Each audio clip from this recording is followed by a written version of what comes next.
বন্ধুরা, আমরা জীবনে সবাই সুখী হতে চাই, কিন্তু তা পারি না। আজকে একটি ছোট্ট কাহিনীর মাধ্যমে জানাবো কিভাবে যে কোনো পরিস্থিতিতে ভালো থাকা যায়, নিজেকে ভালো রাখা যায়। কাহিনী অনুসারে ভগবান শ্রীকৃষ্ণ এবং অর্জুন একদিন যখন ভ্রমণ করছিলেন, তখন অর্জুন শ্রীকৃষ্ণকে জিজ্ঞাসা করলেন, জীবনে সবাই সুখী হতে চায় কিন্তু পারে না। হে কৃষ্ণ, আপনি বলতে পারবেন কিভাবে সুখী হওয়া যায়? তখন শ্রীকৃষ্ণ বললেন, তুমি জানতে চাও কিভাবে সুখী হতে পারে? এই প্রশ্নের উত্তর আমি দেব না, বরং তুমি ধীরে ধীরে নিজের থেকে জানতে পারবে কিভাবে সুখী হওয়া যায়। চলো আমার সাথে। এই বলে তারা সামনের দিকে এগোতে লাগলেন। পথে তারা এক হতভাগা ব্রাহ্মণকে ভিক্ষা করতে দেখলেন।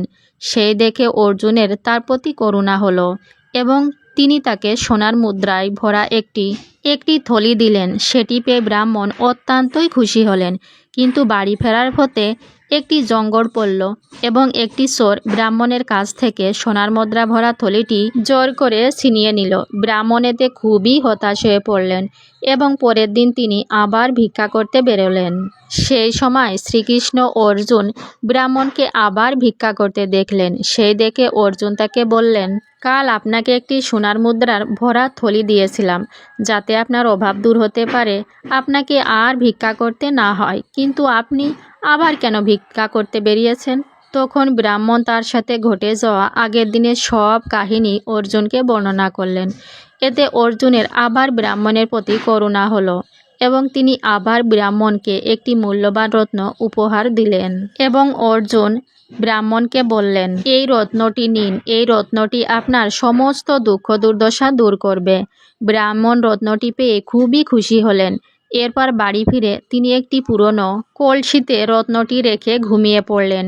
পরের দিন তার স্ত্রী একটি কলসি নিয়ে জল আনতে গেলেন, কিন্তু কলসিটি তার হাত থেকে ফসলে জলের মধ্যে পড়ে গেল। তখন তিনি আবার বাড়িতে এসে সেই পুরনো কলসি, যার মধ্যে রত্ন রাখা ছিল, সেটি নিয়ে গেলেন জল ভরতে। কিন্তু জল ভরার সময় কলসি থেকে সেই রত্নটি জলের মধ্যে পড়ে গেল।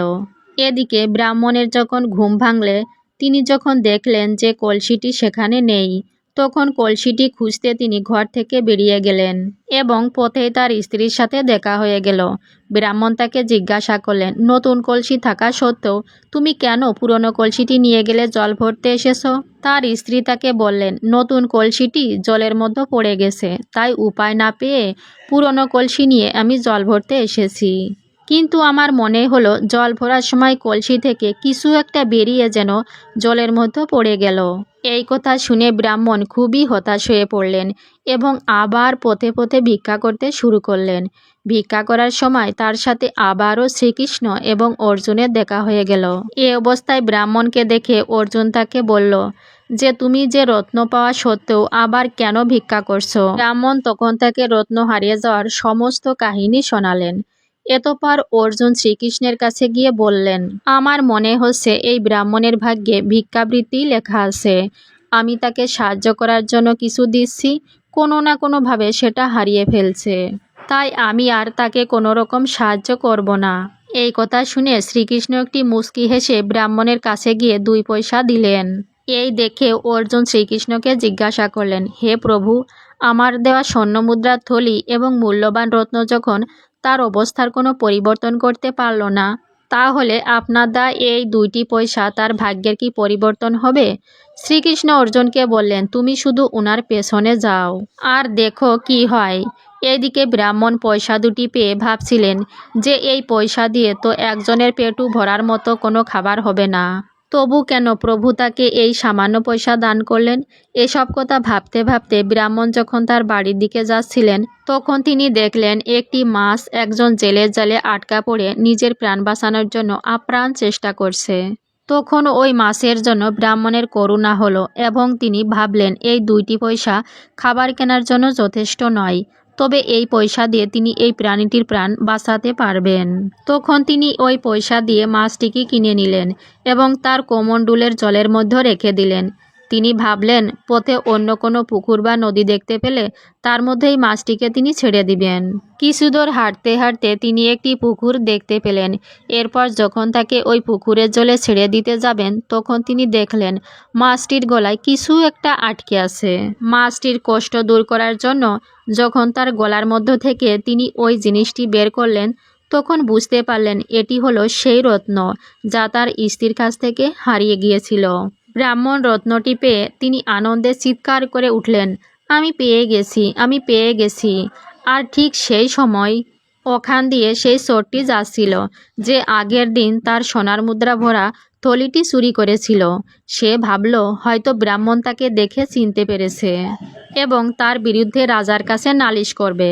তাই শাস্তি এড়াতে সে সেই স্বর্ণমুদ্রা থলিটি ব্রাহ্মণকে দিয়ে সেখান থেকে পালিয়ে গেল। এভাবে ব্রাহ্মণ ওই মাছটিকে প্রাণে বাঁচানোর বিনিময়ে তার হারিয়ে যাওয়া রত্ন ও সোনার মুদ্রা দুটোই ফিরে পেলেন এবং প্রফুল্ল চিত্রে গৃহে ফিরে আসলেন।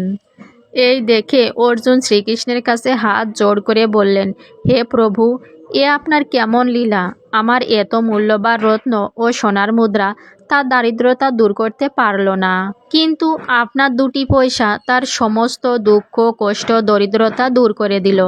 তখন শ্রীকৃষ্ণ হেসে বললেন, অর্জুন, যখন তুমি তাকে রত্ন ও সোনার মুদ্রা দিয়েছ সে কেবল নিজের সুখের কথাই চিন্তা করেছে, কিন্তু যখন আমি তাকে 2 পয়সা দিয়েছি তখন সে অন্যের কষ্টের কথা ভেবেছে।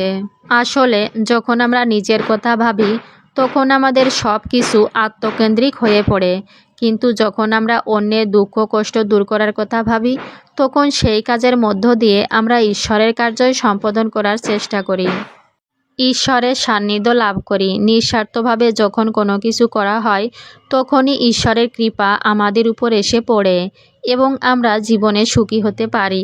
বন্ধুরা, যখন দেখবেন মন খুব খারাপ, কিছুতে আমাদের মন ঠিকই হচ্ছে না, তখন অসহায় কাউকে সাহায্য করবেন, দেখবেন মনে এত খুশি আনন্দ অনুভব করবেন যে পুরনো সব দুঃখ কষ্টকে আপনি ভুলে যাবেন। এমনকি আমাদের আশেপাশে অনেক পশু পাখি ঘুরে বেড়ায়, আপনি যদি তাদের নিঃস্বার্থভাবে খাবার প্রদান করেন এতেও মনে অনেক শান্তি পাওয়া যায়।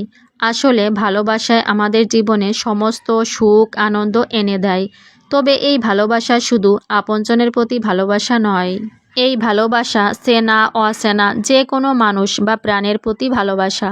আসলে সুখ আনন্দ সবই আমাদের আশেপাশে ঘুরে বেড়ায়, আমরাই তাকে চিনতে পারি না, বরং এমন কোনো জিনিসের বা মানুষের পেছনে আমরা ছুটে বেড়াই যা আমরা কোনোদিনই পাবো না, বরং তা আমাদের দুঃখ দিবে। তো আজকের ভিডিও এ পর্যন্তই। ভিডিওটি কেমন লাগলো জানাবেন। সকলে ভালো থাকবেন। নমস্কার।